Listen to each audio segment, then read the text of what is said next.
جميع شهداء الحرية الذين ضحوا بأرواحهم الطاهرة في سبيل الدفاع عن أراضيهم ومقدساتهم.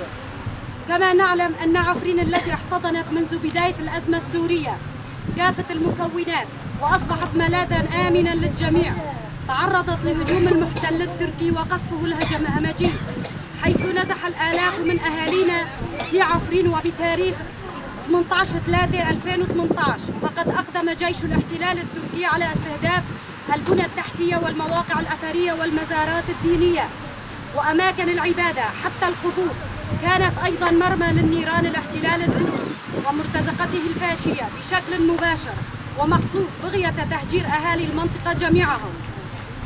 ما زال الاحتلال التركي مستمر بارتكاب انتهاكات بحق الأهالي إلى جانب عمليات السرقة المستمرة، يقومون باختطاف أهالي المنطقة وابتزاز أهاليهم مقابل فدية مالية مثل ما فعلوا سابقا بقرى الشعباء المحتلة من قبل.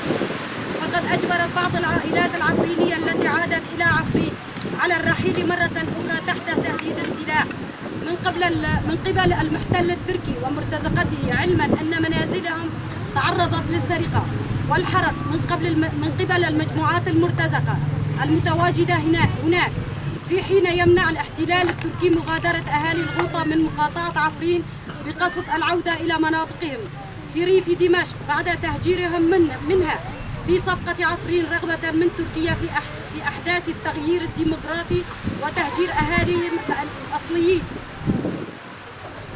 فكانت النساء هم أكثر تضرراً من هذه الانتهاكات، حيث يقومون الاعتداء على المرأة واغتصابها وخطفها والتعدي عليها رغم عدم القدرة على الوصول إلى عدد كبير من النساء في الداخل بسبب الضغط.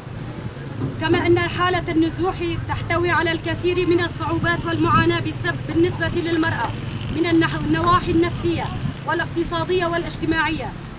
لهذا فنحن نساء نحيد فافيد وكنساء متضررات من نتائج هذه الاحتلال، ونطالب ما يلي: الأمم المتحدة بالتدخل السريع لإخراج المحتل التركي من أراضينا.